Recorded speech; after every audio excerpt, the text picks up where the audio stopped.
Now, ito pareho pa yung si Secretary Luzon still on the vaccination targets. Maraming salamat po, Mr. President, Mayor. Mag-isang po ito. We are very happy to report po, kaya na sinabi ni Secretary Galvez, na dahil po sa ating National Vaccination Days Part 4. You might want to take off your mask. Dahil po sa National Vaccination Days Part 4 ngayon, meron po tayo 9 siyang na probinsya at highly organized city na nagdagdag sa listahan ng mga syudad at probinsya na alert level 1 na po ngayon. Ibig sabihin po nun, talaga pong maangat na kanilang ekonomiya at parang po ay mga syudad ng like that, your Simon, at po tayo ng probinsya. Lalo ng Batangas, which is a major industrial hub, Mr. President, at ang dalawang probinsya sa Region 3, ang Valencia at Zambales, na napakimportante naman po sa ating agricultural production at sa ating food production sa Pilipinas. This is very timely, Mr. President, kasi nga po, dahil ang sinabi ni Secretary Chu at Secretary Dominguez kanina, kailangan po talaga natin paandarin ang ating ekonomiya para labanin itong mga napakabigat na problema natin ang gagaling sa labas ng ating bansa tulad ng pagtaas ng presyo ng crudo at ng kuryente.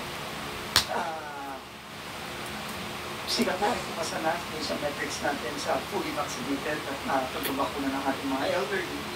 At dahil po dyan, we have now a total of 64 cities and provinces throughout the country that are already at level 1. These are all most of the major cities throughout the country. However, next slide please. Pakuli na lang po, these are all the cities. Tuloy-tuloy na lang po yung slides please. What we are trying to do now, Mr. President, is we are trying to push all the other provinces and cities to really achieve these levels of vaccination so that they can also de-escalate to other level 1 as soon as possible time, hopefully within the month of March, so that they can all help the economy move forward and we can all address the economic storm we are facing together as a country. So we will be working on that, Mr. President, and the good thing is the IATF, through the leadership of our chairman, Secretary Duque, has already authorized that once these provinces and cities hit the vaccination targets, we can already move them to alert level 1 immediately, once they hit them. And we will be reviewing these numbers on a daily basis, Mr. President, moving forward. Maraming salamat po, Mr. President. Thank you very much.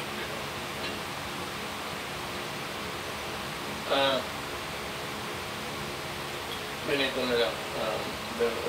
Yung last na is si Deputy Director General Oscar Gutierrez sa FDA.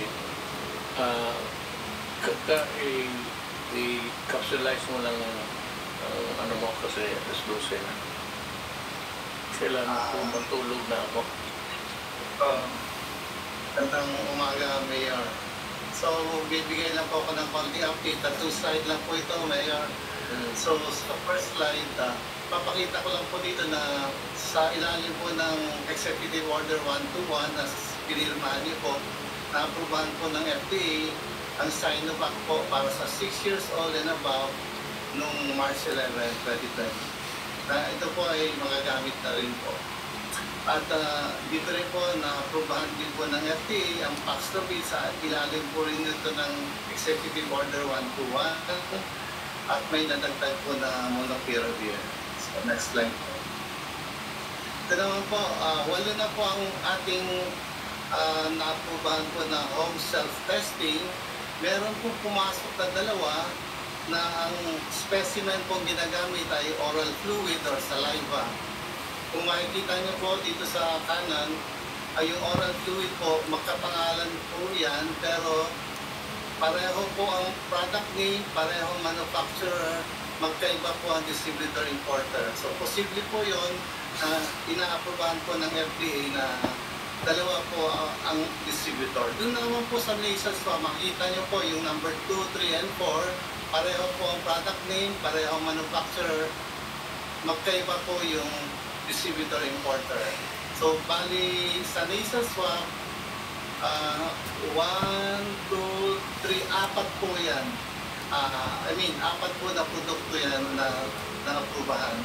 So, yan lang po, Mr. President, ang aking updates po for today. Grabe ang arsenal mo. Ka. Wala